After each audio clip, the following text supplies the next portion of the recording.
أعوذ بالله من الشيطان الرجيم. بسم الله الرحمن الرحيم.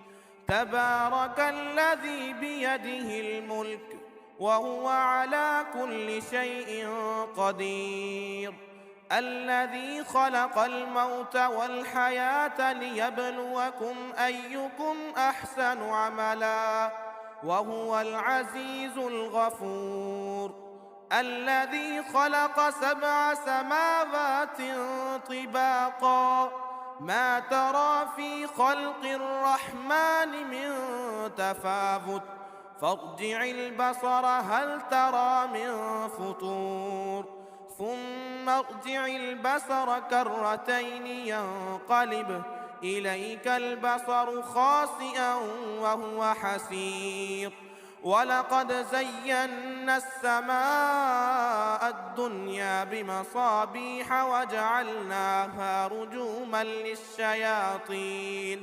وأعتدنا لهم عذاب السعير، وللذين كفروا بربهم عذاب جهنم وبئس المصير. إذا ألقوا فيها سمعوا لها شهيقا وهي تفور تكاد تميز من الغيظ كلما ألقي فيها فوج سألهم خزنتها ألم يأتكم نذير قالوا بلى قد جاءنا نذير فكذبنا وقلنا ما نزل الله من شيء إن أنتم إلا في ضلال كبير، وقالوا لو كنا نسمع أو نعقل ما كنا في أصحاب السعير فاعترفوا بذنبهم فسحقا لأصحاب السعير. إن الذين يخشون ربهم بالغيب لهم مغفرة وأجر كبير، وأسروا قولكم أو اجهروا به إنه عليم بذات الصدور. ألا يعلم من خلق وهو اللطيف الخبير. هو الذي جعل لكم الأرض ذلولا فامشوا في مناكبها وكلوا من رزقه وإليه النشور. أأمنتم من في السماء أن يخسف بكم الأرض فإذا هي تمور أم أمنتم من في السماء أن يرسل عليكم حاصبا فستعلمون كيف نذير. ولقد كذب الذين من قبلهم فكيف كان نكير.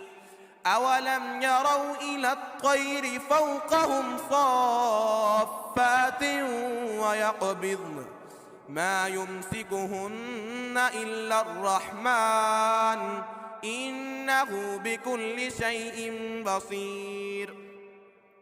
أمن هذا الذي هو جند لكم ينصركم من دون الله إن الكافرون إلا في غرور. أمن هذا الذي يرزقكم إن أمسك رزقه بل لجوا في عتو ونفور. أفمن يمشي مكبا على وجهه أهدى أمن يمشي سويا على صراط مستقيم. قل هو الذي أنشأكم وجعل لكم السمع والأبصار والأفئدة قليلا ما تشكرون. قل هو الذي ذرأكم في الأرض وإليه تحشرون. ويقولون متى هذا الوعد إن كنتم صادقين. قل إنما العلم عند الله وإنما أنا نذير مبين. فلما رأوه زلفة سيئت وجوه الذين كفروا وقيل هذا الذي كنتم به تدعون قل أرأيتم إن أهلكني الله ومن معي أو رحمنا فمن يجير الكافرين من عذاب أليم قل هو الرحمن آمنا به وعليه توكلنا فستعلمون من هو في ضلال مبين قل أرأيتم إن أصبح ماؤكم غورا فمن يأتيكم بماء معين